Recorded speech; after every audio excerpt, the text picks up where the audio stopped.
PCC అధ్యక్షుడిగా బాధ్యతలు స్వీకరించిన తర్వాత ప్రజలకు మాట ఇచ్చాము.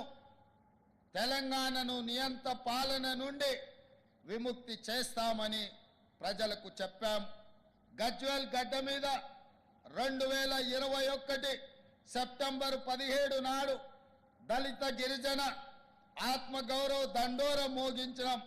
2023 డిసెంబర్ 3 నాడు తెలంగాణకు స్వేచ్ఛను ప్రసాదించడంలో మాకు స్ఫూర్తి నాటి సాయుధ పోరాటమే. మా ఆలోచన, మా ఆచరణ ప్రతిదీ ప్రజా కోణమే. అందుకే ఈ శుభదినాన్ని ప్రజాపాలన దినోత్సవంగా అధికారికంగా నిర్వహిస్తున్నాం. ప్రాణ త్యాగాలతో ఏర్పడిన తెలంగాణ రాష్ట్రంలో పాలన పారదర్శకంగా ఉండాలి, బాధ్యతగా ఉండాలి. ప్రతి నిర్ణయంలో ప్రజల కోణం ఉండాలి, అమరుల ఆశయాలు ఉండాలి, యువత ఆకాంక్షలు ఉండాలి. మేం బాధ్యతలు స్వీకరించిన క్షణం నుండి ఆ దిశగానే అడుగులు వేస్తున్నాం. 10 ఏళ్లలో విధ్వంసమైన తెలంగాణను సాంస్కృతికంగా, ఆర్థికంగా పునరుజ్జీవం చేయాల్సిన అవసరాన్ని మేము గుర్తించాము. తెలంగాణ సంస్కృతి అంటే మా ఇంటి సంస్కృతి. తెలంగాణ అస్తిత్వం అంటే మా కుటుంబం అస్తిత్వం అని గత పాలకులు భావించారు. తెలంగాణ జాతి తమ దయా దాక్షిణ్యాలపై ఆధారపడి ఉంటుందని భావించారు, భ్రమించారు. మన సంస్కృతిని, మన స్వాభావిక లక్షణాన్ని అర్థం చేసుకునే ఉద్దేశం వారికి లేదు. నిజాంని మట్టి కనిపించిన చరిత్ర తెలంగాణకు ఉన్నదన్న విషయం వారు విస్మరించారు. మీ బిడ్డగా, తెలంగాణ గుండె చప్పుడు తెలిసిన వాడిగా అధికారంలోకి రాగానే సాంస్కృతిక పునరుజ్జీవనానికి నాంది పలికాము.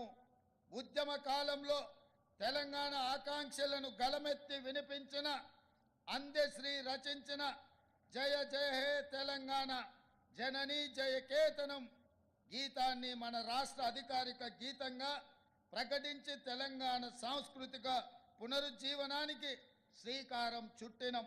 తెలంగాణ రాష్ట్ర సంక్షిప్త నామం టీఎస్ నుండి టీజీగా మార్చినం.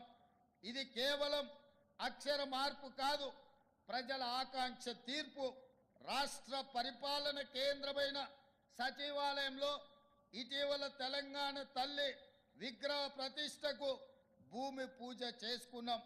డిసెంబర్ 9 నాడు మన తెలంగాణ తల్లి విగ్రహావిష్కరణ అంగరంగ వైభవంగా జరపబోతున్నాం. తెలంగాణ సాంస్కృతిక సారథి గద్దర్ పేరుతో సినిమా అవార్డులు ఇవ్వాలని నిర్ణయించాం. కోటిలోని మహిళా విశ్వవిద్యాలయానికి పోరాట యోధురాలు వీరనారి ఐలమ్మ పేరు పెట్టుకున్నాం. ఇలా ప్రతి ఆలోచనలో తెలంగాణ సాంస్కృతిక పూర్వ వైభవం దిశగా సాగిపోతున్నాం. గత 10 ఏళ్లలో రాష్ట్ర ఆర్థిక వ్యవస్థను కుక్కలు చెంపిన విస్తరిలా తయారు చేశారు. 7 లక్షల కోట్ల అప్పు, ప్రతి నెల 6,500 కోట్ల మేర అసలు వడ్డీ కలిపి బకాయిలు చెల్లించాల్సిన పరిస్థితుల్లో మేం బాధ్యతలు స్వీకరించాం. ప్రజలకు ఇచ్చిన మాట ప్రకారం 6 గ్యారెంటీలను అమలు చేయడం, ఆర్థిక వ్యవస్థను గాడిలో పెట్టడం ఒక సవాలుగా స్వీకరించాం. అప్పుల పునర్వ్యవస్థీకరణ ద్వారా పరిస్థితిని చక్కదిద్దేందుకు శాయశక్తులా ప్రయత్నిస్తున్నాం. ఆదాయ లీకేజీలు అరికట్టాం.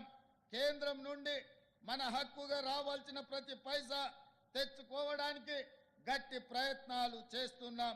ఈ విషయంలో భేషజాలకు పోకుండా నేనే స్వయంగా పలుసార్లు ఢిల్లీకి వెళ్ళి ప్రధానమంత్రితో సహా కేంద్ర మంత్రులందరినీ కలిసి వినతి పత్రాలు ఇస్తున్నాను.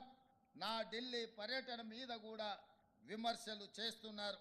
కాలు కదపకుండా ఇంట్లో సేద తీరడానికి నేనేం ఫామ్ హౌస్ ముఖ్యమంత్రిని కాదు, పనిచేసే ముఖ్యమంత్రిని. నా స్వార్థం కోసమో వ్యక్తిగత పనుల కోసమో నేను ఢిల్లీకి వెళ్ళడం లేదు. ఢిల్లీ ఏ పాకిస్తాన్లోనో ఏ బంగ్లాదేశ్లోనో లేదు. ఇది మన దేశ రాజధాని.